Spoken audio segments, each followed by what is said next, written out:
Hey, how's it going? We've got a mini video here for, I guess, a kaiju special. This is my first time jumping into this type of figure, so I'm pretty excited to get them out of their bag. But before we do that, I'll go over a little brief rundown of what these figures are. For those that don't know, so these are the soft vinyl figures, SOFUBI, and yeah, so even though it does have soft in its name, they're actually pretty hard. I was actually surprised. I was expecting them to be quite soft and flexible, just from the name alone, but no, they're pretty hard, and it is a PVC plastic. Now the thing that I love about these is the fact that they're handmade, and in Japan as well, and there's a whole bunch of companies that make them. These particular ones here is from the company Marusan, and they've been around, I think, since the 1920s, I believe it is. And yeah, the kaiju ones from Toho, from the late 50s, I believe, or early 60s. Now Hedorah itself came out in 71. And yeah, the thing that attracted me to this one here was in November, I think November 3rd, there's the Godzilla special, and in that they had a video showing the creation for this particular one. Showed the three guys have been making for like 50 years, and yeah, it's pretty, I love the fact that it's handmade. And yeah, the process, basically they get the PVC, it's in liquid form, poured into a metal mold, and then it puts into a centrifuge to force it into the corners, and that kind of gives you the full-on detailing. From there, they then set the PVC and then pour out the excess liquid from there. And from there, they just take it out of a mold, trim it up, and put it together, and then paint it. There's a whole bunch of different molds that they use, metal templates that they put over the face, so you can paint the eyes and so forth. If you want to see the process, I'll actually put a link to a video from the Marusan channel itself. At the very end of the video, they do show a process of making one of the figures, which is really cool to see. So I've seen a lot of Hedorah in the shops. He's one of the more popular ones. You get a whole bunch of random customizations. In this case, it's the pink, blue, and kind of purple colors. This is the T.A.G Godzilla Store exclusive, and this is for that Godzilla event that happened in November. I kind of saw it as a perfect opportunity to get one, since I saw them making behind this particular version, and kind of made a bit more of a sentimental attachment to it, so I jumped online and ordered it straight away. And then right after, while I was researching, I found out there's a event called Super Festival Extra that was happening on November 14th. And Marusan had a booth there, so I went down and I picked up a Godzilla. This was actually random, so you couldn't pick the particular model. You just had to pick a black bag and got what you got. Yeah, for me I was pretty happy. And this one here, I love the green colour, reminds me of a Godzilla cartoon from the 90s.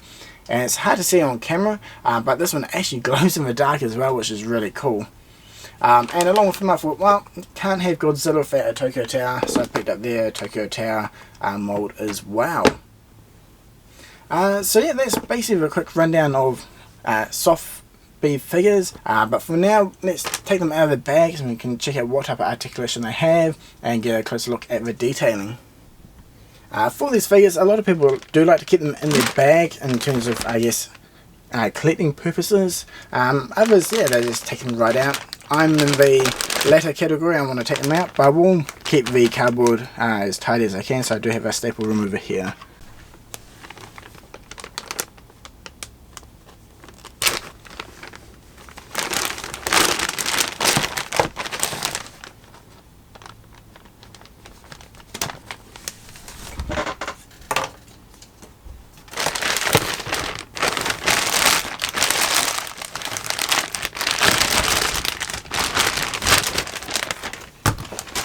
Okay, so we've got Hedorah out of his bag now, and yeah, I love the finish. You got like a nice shiny pearlescent finish to him, and he's got some nice glitter throughout his body as well. And then obviously the painting is overlaid. You know, I've got the purple, pink and blue in there, as well as the red on the top. One thing I do love is, since this is handmade, every single one's going to be slightly different, even though they do kind of use those templates to help guide them, especially for their eye area. Now for the parts for this, you have the main body, you got the tail, you got the legs, and then the arms. The tail itself is actually glued on, so you can see a little bit of glue on the top there, whereas the arms and legs do move on these. There you go, you can swivel them up and down, and I believe the legs do move as well, yeah. So that's pretty cool. So for the articulation on these type of figures, you got the legs and arms for this particular mould. The detailing of the eyes is really cool, so you got the red on the back and then the black and the gold.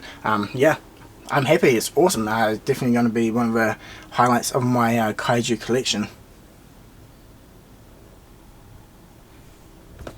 For the bottom here, we do have their stamp on the mould as well. So we've got the sun in the circle, so for Marusan, and then Japan there, as well as the Toei license agreement on the bottom there.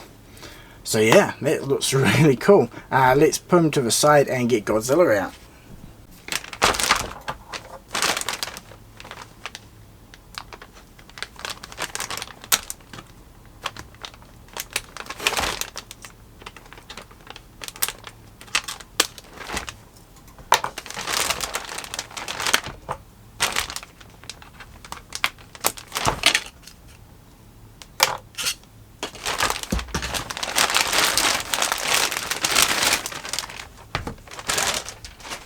Okay, so we've got Godzilla here. I'm not 100% sure of the year that this mold is. I believe this could be one of the Godzillas from the 60s. If you're really knowledgeable about this and you know exactly what year this is, please do let me know. They had about 4 or 5 different years. They had, like, I think what, 64, 68, 71. I can't remember who else they had. But yeah, if you do know what year this is, please do let me know, it'd be cool. But jumping straight into the actual detail on this guy, it's really good, eh? Oh, he's caught up.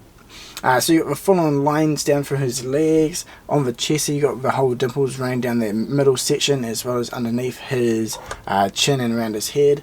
So you do have that full kind of reptilian scaling effect there. Same with the spine as well. I guess that's why they use that spin method to really force the PVC into every single corner of the mold, and then that brings forward this lovely detailing.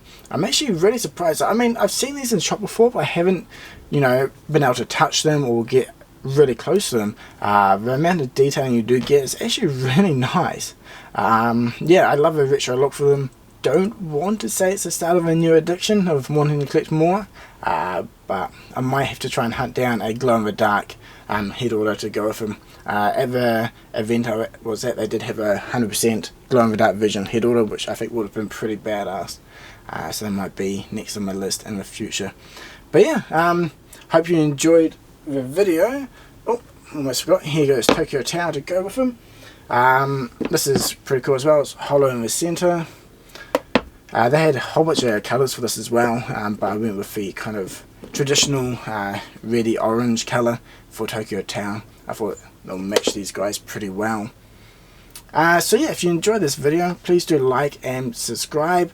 There'll be some Monsterarts reviews coming later this month for Mechagodzilla from Godzilla vs Kong. Pretty excited to get my hands on that figure. That should be around December 23rd. Anyway, let me know in the comments below if you're into collecting these soft vinyl figures or not, and if so, what ones do you have? If you've got any pictures, be sure to drop a link for those in the comments so I can check them out. Anyway, thank you very much for watching. Cheers!